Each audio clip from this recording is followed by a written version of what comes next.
What's up, everybody? Jensen Cummings here. Thank you, as always, for tuning in. Today is Best Served Podcast 214, and we are talking back office processes with Scott Bloomstrand of Beyond. Scott, thanks for being on the show. Thank you for having me. This is awesome. I'm excited. All right, Best Served Smart. This channel is one that I'm really pumped on because we're talking smart kitchens and restaurants, technology, innovation, tools, equipment, resources, all of the things that restaurants need to come into the 21st century. Finally, in a lot of cases, we are Luddites by nature. And so I think it's really important for us to understand this. The way that I go about that is by talking to humans, because I'm not good at talking to robots. And so I appreciate Scott and so many others that kind of break down the technology, because I know how valuable it can be for creating efficiency and the use of our time, something we are not good at in restaurants. All right. Scott, thanks for letting me rant there for a second. Scott Bloomstrand, you are a business advocate with Beyond in Louisville, Kentucky. For all of us who don't know, tell us Beyond. What is the work that people can expect from Beyond in your company? You know, Beyond provides business solutions for any small business owner by utilizing card processing, POS, lending. And at the end of the day, we're all about our customers. We live by a set of promises that we are going to be as upfront as possible. Very transparent statements. We don't have any contracts. We don't have any contract terms. Your pricing is going to be protected throughout our relationship. And you've got local business advocates. We're based in Louisville, Kentucky. We've got almost 500 employees across the country. Oh, wow. I'm based in Los Angeles and Long Beach, but I don't have a territory. I can go anywhere, sell to any business, which is very fortunate. Sure. And so let me make sure I understand. You said POS, card processing, so credit card processing on that side as well. So are you the manufacturers of the POS? Are you then the IT suite of solutions? How exactly does your company integrate into those processes and products within the restaurant? We do have our own POS system. It's called Okay. Tend. And then we also work with partners on any level of technology in the hospitality world or business world that we can offer their services via the cloud. Okay, understood. And then the other thing that we do, is I want to get into the nitty gritty after a little bit, but it's important for us to understand why we do this work, right? We are in the relationship business. We say the people business. We're actually in the relationship business, because everybody's in the people business. No matter what, you have to sell a product to a person, a service to a person. The relationship business, though, is different.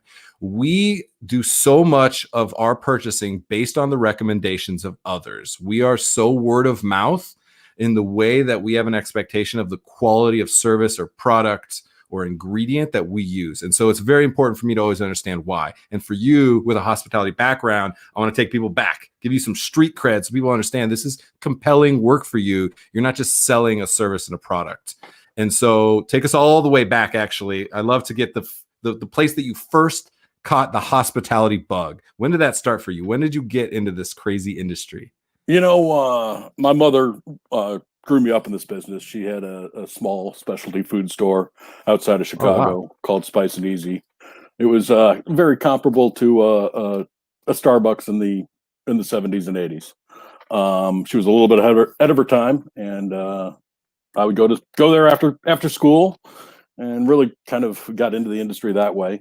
She eventually left that business and got into the recruiting firm.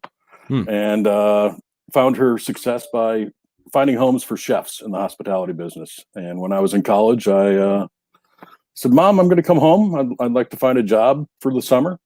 And I used her services, and she was fortunate enough to hook me up with the Levy Restaurant Group. I always gave her a hard time because she got me a job at $6.25 an hour at Comiskey Park. And I came home one weekend and met Mike DiDomenico down at Comiskey Park on an off Saturday. And it was a pretty impressive interview to sit in an empty stadium and realize this is a place I could go for work and have some fun and make some money at the same time. And the best thing about working at Comiskey Park, naturally, was whenever you were working, the Cubs were on the road. And whenever you weren't working, the Cubs were at home. So being a Cub fan, I realized my off days were going to be pretty good. I And love what you're talking about. Huge baseball fan. Los Angeles Dodgers here, so we have a little bit of a new rivalry going with the Cubs. But I'm fascinated in that, going to work at a place like that that's so iconic, and then working with Levy Restaurants, who also, I mean, iconic restaurant group, absolutely, and somebody like Michael. What's maybe something you remember those early days, something that just really crystallized for you? Like, this is an industry built on so much human capital, built on so much talent, and again, that relationship building. What is something you remember from those early days that you like to reminisce, or as a catchphrase that you use? Give us a little nugget. You know, those early days, a lot of long hours, a lot of pulling out your hair. Yeah.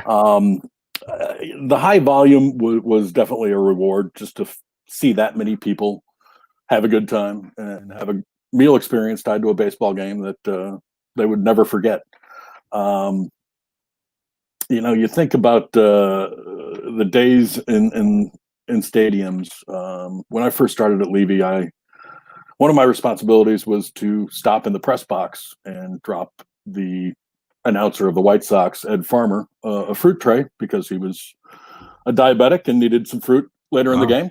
And the second time I did that, I didn't have time to say hi to Ed. And the next time he stopped me and said, "Scott, you are going to take a 30-second break, a 3-minute break every time you come in here. Listen to us call the game, drop our fruit, and at least have a conversation with me and see how you're doing." And those are things that I'll never be able to replace. That's hospitality. You know, going to the World Series, seeing the World Series, seeing the NBA championships, those were a lot of fun with Levy. But, you know, it's the personal relationships that you form that last a lifetime in this business that really make you be a part of it. That's perfect. I mean, you literally just crystallized what I said. It's like, yes, it's relationships. It's the memories that we have, I think, are so important, because we get so caught up in what we do and how we do it and the food that we cook. And it's always the stories and the relationship and the people that keep you going. All right. And so I want to Small side note, Jensen, please.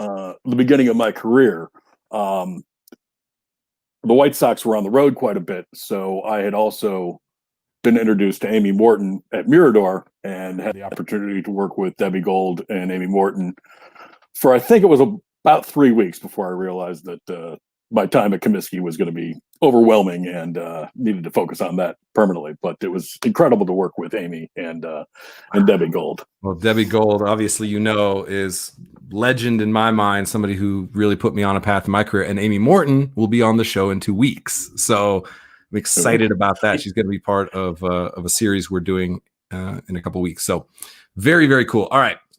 Let's talk about Beyond a little bit more. We're talking to the restaurant industry professionals that watch this show. They need more support when it comes to technology, so that empowers them to spend more time on their guests, internal guests and external guests. So Beyond, I am interested in your products and services. Take me through the next level of steps. What do I need to do to kind of understand what I'm buying? You know, the main thing that we excel in is card processing, and that whole industry is a broken industry. And our founder, Robert Carr, understood that, and he started Beyond in 2017 with the intention of fixing that broken industry. So we're going out there with our transparent statements and no contracts, making things right for our customers. At the end of the day, contracts. Second time you've mentioned that. Why is contract something important? Is that a challenge for restaurants to get stuck into a 2-year, 5-year, 10-year contract? You know, what I've seen is a lot of these tech companies are giving away equipment that's $2,000, but what they'll do is they'll sign them up for a 3-year contract with rent that pays them roughly $5,000 for that $2,000 piece of equipment. We sell our equipment at cost, and we don't make any money off of that. We're all about your bottom line as opposed to our bottom line. And I'm only going to do a deal if it's right for my customer. Gotcha. Is there a target market? Is it restaurants that are doing $250,000 a year, $500,000, $1 million, 1.5? Kind of, is there a sweet spot for you? Is there a different suite of package of services that make sense at different levels? give people an idea of where they're at and where you fit into that. We can help anyone. We also have a human resource arm of our company, so we can help any business that has more than 5 employees or does any kind of card processing. And we can find savings. We've got different tools for different aspects of business. We don't deal with just restaurants. We deal with liquor stores. We deal with auto repair stores, dry cleaners, you name it, any kind of business. Gotcha. All right. Card processing. This is something that we all need. We all have to use. We don't understand. And we don't want to talk about it. Exactly. That pretty much sums it up. I have no interest, Scott, in talking about card processing. I know I have to have it. Please rip the Band-Aid off as quickly as possible. And I hate you for even bringing it up. This is like the visceral reaction that so many restaurants, myself, yourself, when you're on the other side of the equation, have had. I just don't. What does that have to do with the 3,000 person event I'm doing today? I care nothing about that. Let's break through that a little bit. The importance of understanding 2.8, 3.0, 3.2, 3.4 when it comes to processing. This is real money that's going somewhere that's not necessarily going into your restaurant, which slims your margins, which then forces you, to not pay people as much, which then feeds into turnover. Like, it is a slippery slope. So let's start with that. Why should I care about credit card processing? Back in my days of being in the restaurants, I was very frustrated by it, and I didn't understand it. Yeah. Statements are confusing. You're spending this money and you don't have a good explanation why. That was one of the reasons that I joined Beyond. Was we're here to not play games. We're here to have very clear statements. We're not going to raise our prices for no reason, which is what happens out there in the industry. And bottom line, we're just I like it when you succeed as a restaurant.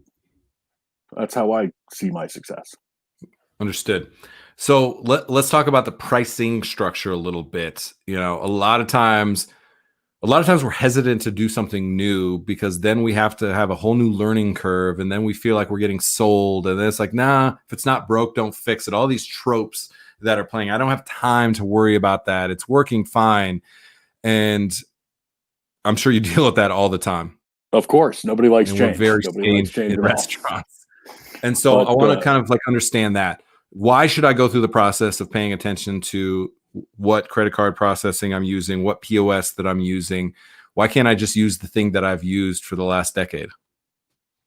It's just money to your bottom line. It's merely what are you getting for what you're paying for? And at the end of the day, the industry has changed dramatically in the last 20, 25 years. Technology has gotten a lot quicker. Banks haven't changed the way that they handle their card processing. They're still charging restaurants the same rate that they have been for the last 25 years. And at the end of the day, depending on your volume, a percentage point can be a lot of money. And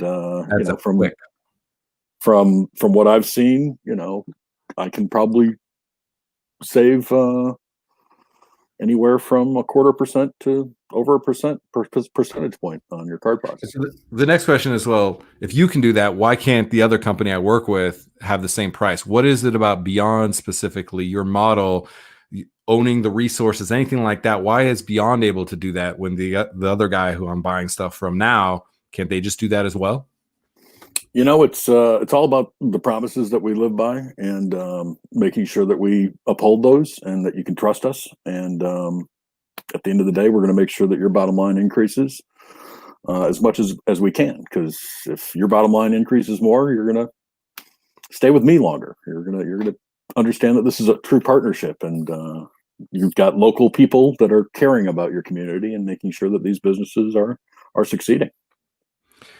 Growth. Let's talk about growth a little bit. So what is the advantage for me as I go and I'm thinking about my 1 concept and I'm looking to go to 2 to potentially get to 10 in the next 5 years? A lot of people we talk to are thinking about the scalability of their concepts. We're focusing our concepts more to have that repeatable model. I think we're going to see this is not slowing down anytime soon. I think it's only going to become more important that you have scalability. So location 2 we talk about a lot is the hardest location. You can have success with one, and then you can shoot yourself in the foot with two, and then both close. That is such a common story. The strength of Beyond to help with the scalability of going from 1 to 2 to 5 to 10, where's the strengths there that within the work that Beyond does? Our founder, Robert Carr, brought us over 2 decades of experience in the card processing business. And he had left his previous employer because he saw that there were some shenanigans going on, and he wanted to come out and do it the right way. And at the end of the day, he's going to make sure that we are getting our clients the lowest possible price, and really making sure that we can deliver what we promise. Yeah, understood. All right. So the goal for you with the restaurant is to service all of the pillars of products and services that you have, correct? And if I'm guessing the more services I have, the less expensive it is for each unit of service. Is that why you're in different lanes? Is that the scalability of that? Basically, I can work with you instead of 3 others, which one is just a touch point, and 2, the potential have decreased cost because now we're bundling our services. Is that how you're built? Exactly. We've got, more tools in our shed, and the more tools that we utilize, the stronger your profits are going to increase. I mean, I like the sound of that. All right, I'm in. I want to start working with you. This is perfect timing. We got your contact information if people need to contact you. Very, very good timing. So what are the steps? What do I need to do? I don't know what to do with my hands. This is a common thing for restaurant people. It sounds interesting. It also sounds like it's going to be a pain in my ass. So talk me through kind of the first couple steps that I need to go through to make me feel just a little bit at ease that this is not going to be this huge, drawn out, arduous process that then ends up dropping other balls that we're juggling because we're always juggling too many balls. Talk us through those initial steps. The first thing is reach out for me via email or call me, and we can set up a Zoom and get you onboarded. There's a simple merchant application that I fill out, and we can do that virtually. And then equipment would arrive as soon as it can. I know we've got a little storm down in the southeast right now that is delaying things, but equipment gets out overnight, and most of it is plug and play. And I can either get somebody remote locally to come and install that for you if I'm in California and you're in New York, or I can come by and plug it in and make sure that it is up and running. And okay, so there is the ongoing support. So simple process of picking your products and services and getting the information that they need. It gets shipped out, and then you have the potential for on-location support to make sure that, again, we want to be cooking and interacting with guests and worrying about managing delivery drivers and all that, not figuring out how to plug this piece of equipment and that in and what my passcode is and all that kind of stuff. So there is that level of support from Beyond. And we also have our support center in Kentucky, in Louisville, Kentucky. That's available 24 hours a day in case if something goes wrong. And it's all U.S. based, so you're talking with somebody. Because it always goes wrong in restaurants, Yeah, someone that understands your POS and understands your system. Okay, I want to touch on a couple people that you highlighted. We're so big on acknowledgement. Anything else that people need to know about Beyond that we haven't touched on? Our founder over almost 20 years ago started the Give Back Foundation, which is his greater mission. He received a $250 scholarship when he was a senior in high school, and that made a big impact on him. And he grew this big monster of a company that he used to be with, and now Beyond is one of the fastest growing fintech companies out there. We've only been around since 2017, so it's been a fun ride so far. But bottom line, he has a big heart and a bigger mission, and that is the Give Back Foundation. He is putting underprivileged students through college, those that have faced adversities like homelessness or had a parent incarcerated or foster care child, and he mentors them through high school and gets them ready for college, and then pays for their college. And he's put through 1,500 kids through college since Wow. 2003. And it is also a part of his DNA. If he something happens to Robert Carr, Give Back is one of his beneficiaries. That's good. That means a lot to restaurant people. We are an underserved, often underprivileged class, and yet the giving and the charity and the hustle to support our communities knows no bounds. So I know that goes a long way, and I know that you and I and so many have put a lot of butts in seats for charity events through the skills and attention that restaurants and chefs bring. So I really, really appreciate that.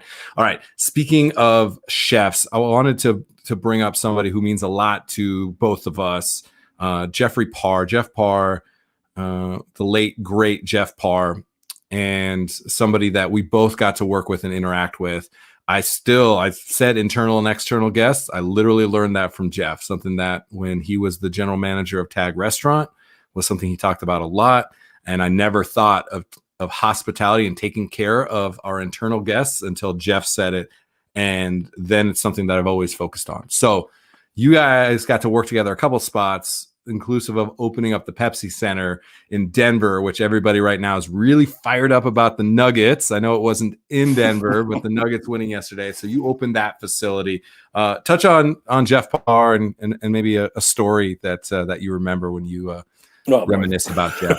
I got to know Jeff when we opened up the MCI Center in Washington, D.C., and he was the executive sous chef, and I was a suite manager at the opening. And what's the MCI Center for those that don't know?